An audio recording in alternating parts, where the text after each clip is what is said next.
Emily اپنی class کے ساتھ اسکول ٹرپ پر وارن میوزیم گئی۔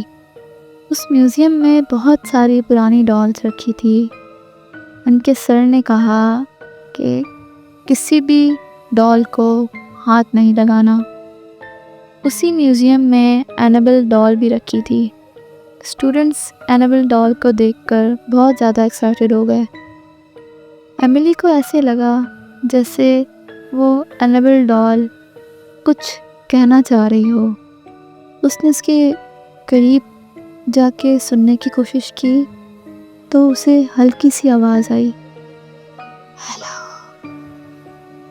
اس کے بعد سب اسٹوڈنٹس میوزیم میں گھومنے لگے، الگ الگ چیزیں دیکھنے لگے، لیکن ایملی کا برتاؤ تھوڑا بدل چکا تھا۔ وہ ایک دم سنجیدہ ہو گئی تھی۔ اگلے دن ایملی کی مدر کو اس کے پیٹ سے ایک چھوٹا سا پتلا ملا۔ وہ بہت پراسرار سا لگ رہا تھا۔ ایملی کی مدر حیران ہو گئی کہ یہ ایملی کے پاس کہاں سے آیا۔ میوزیم سے آنے کے بعد سے ایملی کے ساتھ کچھ عجیب واقعات ہونے لگے۔ وہ جب سو رہی ہوتی تو اسے لگتا جیسے کوئی اس کے کمرے کی کھڑکی میں کھڑا مسلسل اسے گھور رہا ہو۔ جب وہ پڑھنے بیٹھتی تب بھی اسے ایسا محسوس ہوتا جیسے کوئی سایہ اس کے ساتھ ساتھ ہے۔ پھر وہ اینابل ڈال ایملی کو ہر جگہ نظر آنے لگی، کبھی اس کے کمرے میں اور کبھی واش روم کے شیشے میں، اور کبھی وہ اینابل ڈال ایملی کے خواب میں آتی اور اس سے کہتی، پلے وتھ می۔ ایملی کے فون میں خود سے ہی بچوں کی پوئمز چلنے لگتی۔ وہ بند کرنا چاہتی مگر پھر بھی وہ پوئمز نہیں بند ہوتی۔ ایملی اس ساری چیزوں سے بہت زیادہ پریشان ہو گئی اور ڈرنے لگی۔ ایملی کی حالت دن بدن بگڑتی آ رہی تھی۔ جب کوئی بھی کمرے میں موجود نہ ہوتا تو ایملی زور زور سے چیختی۔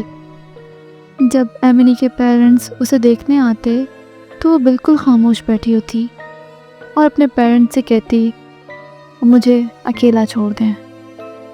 پھر ایملی نہ جانے کہاں سے ایک ڈال اٹھا کر لے آئی۔ وہ ڈال بالکل اینابل ڈال جیسی دکھتی تھی۔ کوئی نہیں جانتا کہ وہ ڈال ایملی کے پاس کہاں سے آئی۔ ایملی کے پیرنٹس کے لاکھ منع کرنے کے باوجود ایملی نے وہ اینابل ڈال اپنے پاس رکھ لی۔ ایک رات ایملی کی مدر کو ایملی کے نمبر سے ایک میسج آیا جس میں لکھا تھا، اپنی بیٹی مجھے دے دو۔ ایملی کی مدر جب ایملی کے کمرے میں گئی تو وہاں تو ایملی بے خبر سو رہی تھی۔ ایملی کے پیرنٹس کو لگا کہ اس کے ساتھ کوئی سائیکولوجیکل مسئلہ ہے۔ انہوں نے یہ پریفر کیا کہ اسے کسی اچھے ڈاکٹر کو دکھانا چاہیے، لیکن ڈاکٹرز کو بھی ایملی کی کنڈیشن کچھ سمجھ نہیں آ رہی تھی۔ انہیں نہیں پتہ لگ رہا تھا کہ ایملی کے ساتھ آخر کیا مسئلہ ہے۔